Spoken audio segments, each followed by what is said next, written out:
All right, Bobby. And the governor has issued a state of emergency for 49 counties, including several here in the Bay Area. We've talked about St. Petersburg's Shore Acres neighborhood, a spot that is constantly battling flooding. Yeah, neighbors have been working to protect their homes and prepare for the worst from the latest severe weather. 10 Tampa Bay's Aaron Parsegian joins us live now from that neighborhood. And Aaron, a lot of people anxiously watching the waters as they start to rise.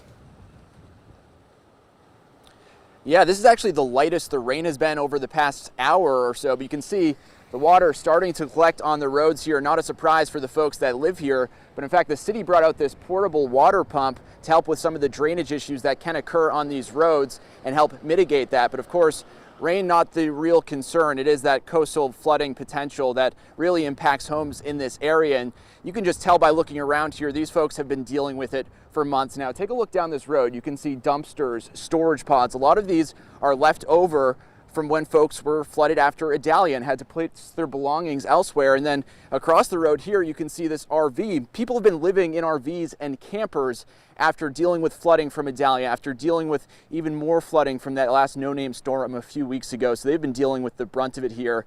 And the good news, though, is throughout this community we've been seeing today, folks have been preparing for the latest potential for flooding. They've had sandbags. They're putting plastic up around their garage doors. They're making sure they're taking those necessary precautions to mitigate any potential flooding. But now, as you mentioned, Josh, and as Bobby has mentioned, it's the waiting game. They're waiting to see how high this water comes up and potentially creeps up into their home.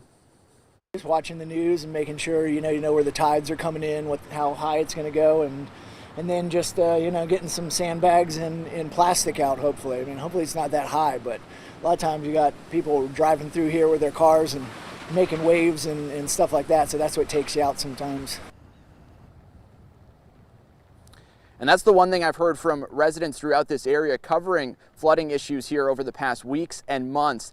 They want people to be aware of that. They don't want people driving down these roads when there is water over it, especially as that water gets higher. They think that causes a lot of problems with the wakes and waves that can create, pushing water even closer into their living spaces. And Aaron, you were talking about that pump the city brought in behind you. Does it seem like it's working? Yeah, right now it seems like they've been checking on it over the past hour or so, make sure that it's in a proper place. You can see it's up against that drainage situation there, but the city actually taking a pretty proactive approach to this storm. That's at least what we're hearing from the folks in this neighborhood. They say they were out yesterday clearing some of these drainage areas. They were also dropping off sandbags to people's homes they know are prone to flooding. Live in St. Petersburg, Aaron Parsegian, 10 Tampa Bay. All right.